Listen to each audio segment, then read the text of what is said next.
You kids get to bed, I get the storybook. Drake's last hit, Kill Kendrick Lamar. Chapter 1. The beef ignites. The rap world was buzzing with the latest feud. Drake, the Canadian superstar known for his catchy hooks and introspective lyrics, had been engaged in a heated rap beef with Kendrick Lamar, the Compton prodigy whose sharp, socially conscious verses had earned him critical acclaim and a devoted fan base. The feud had escalated with each diss track, culminating in Kendrick's explosive track, Not Like Us, which many hailed as a definitive blow against Drake.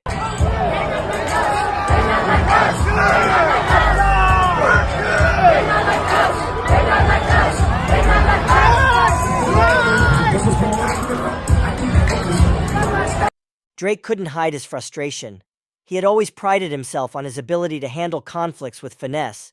He easily breezed past smoke with Pusha T, Common, and Meek Mill, but Kendrick's track had hit too close to home.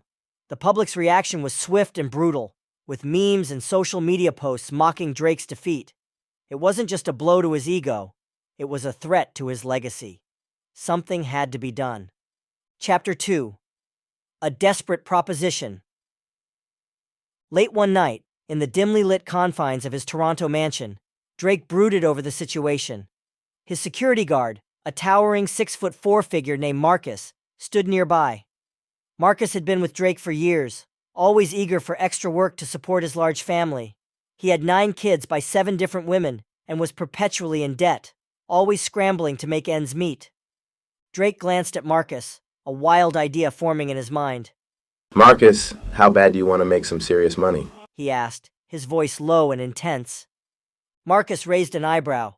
I'm always looking for extra work. You know that, boss. What if I offered you $1 million?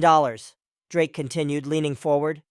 Would you be willing to do something extreme? Marcus's eyes widened. What are you talking about, Drake? I want that nigga Kendrick Lamar to disappear.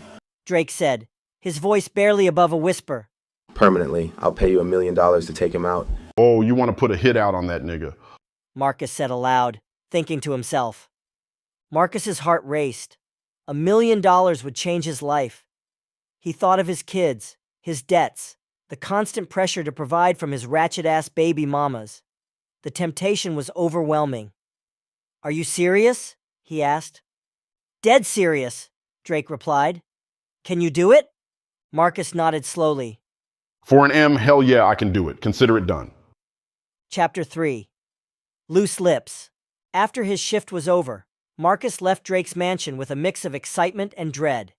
He knew the risks, but the promise of $1 million was too good to pass up. That night, in a moment of unguarded excitement, he mentioned the proposition to his wife, Shanice, who was a huge Kendrick Lamar fan. Drake offered me $1 million to take out Kendrick Lamar. Marcus said with a grin, expecting his wife to be impressed. The thick-bodied woman's eyes widened in shock. What are you talking about, Marcus? That's insane. It's true, Marcus insisted. I'm going to be a millionaire. She shook her head, laughing nervously. You're always joking around. There's no way you're serious about some dumb shit like that. But Marcus's expression was dead serious. I mean it, girl. This is real. Despite his insistence, she didn't believe him. She knew Marcus had a penchant for pranking people, and this one seemed too far-fetched to be true. Chapter 4. The Plan in Motion. Drake used his industry connections to keep tabs on Kendrick, waiting for the right moment to strike. The opportunity came a few months later when Kendrick announced a pop-up concert at the Barclays Center in Brooklyn, New York. The concert was a highly anticipated event, featuring performances by local legends like Lola Brooks, Cardi B, Busta Rhymes, and the LOX. During a promotional run for the concert, Kendrick emphasized his respect for New York and clarified that his claim to be the King of New York in Big Sean's song Control was just a witty rap lyric. The statement was meant to diffuse tension, but it also drew more attention to the event. Drake stayed in his Toronto mansion, but Marcus prepared to execute the plan in New York. He had previously worked as a bodyguard for Jay-Z and was familiar with the Barclays Center's layout. Marcus used his connections to blend in with the security staff, pretending he was there on a job. Chapter 5. The Night of the Concert. The Barclays Center was packed with fans eagerly awaiting Kendrick's performance. The energy was electric, and the anticipation palpable. Marcus, dressed in a security uniform, moved through the crowd with practiced ease. He had his cousin, a small-time hustler named Darnell, ready to set off the arena's smoke alarms by lighting a fire in an empty conference room. 30 minutes before showtime, Darnell set the plan in motion. The smoke alarms blared, causing panic and confusion as smoke billowed into the hallways. Fans and staff scrambled to find exits, adding to the chaos. In the midst of the commotion, Kendrick dashed out into the hallway to see what was happening. Marcus seized the moment, approaching Kendrick with a gun hidden under his jacket. With a cold, detached precision, Marcus fired 5 shots at point-blank range at the Cali rapper with his ACP-380 semi-auto before disappearing into the chaos. Chapter 6. The Aftermath. Kendrick was rushed to the hospital, where he miraculously survived the shooting. Despite numerous bloggers and YouTubers prematurely declaring his death, Kendrick pulled through, his resilience surprising everyone. Drake was giddy with anticipation when he received the initial news from Marcus. But hours later, when it was confirmed that Kendrick had survived, Drake's mood shifted to rage. He felt betrayed and furious, blaming Marcus for failing to complete the job. Marcus, having flown back to Toronto that same night, faced Drake's wrath. You didn't finish it. Drake hissed. Now they're comparing that nigga to Tupac with the 5 shots thing. You made it worse. Marcus tried to explain, but Drake was beyond reasoning. I won't pay you a dime, Drake snapped. You didn't earn it. Chapter 7. Desperation and Rage. Marcus returned home, seething with anger and frustration. He had risked everything, and now he was left with nothing.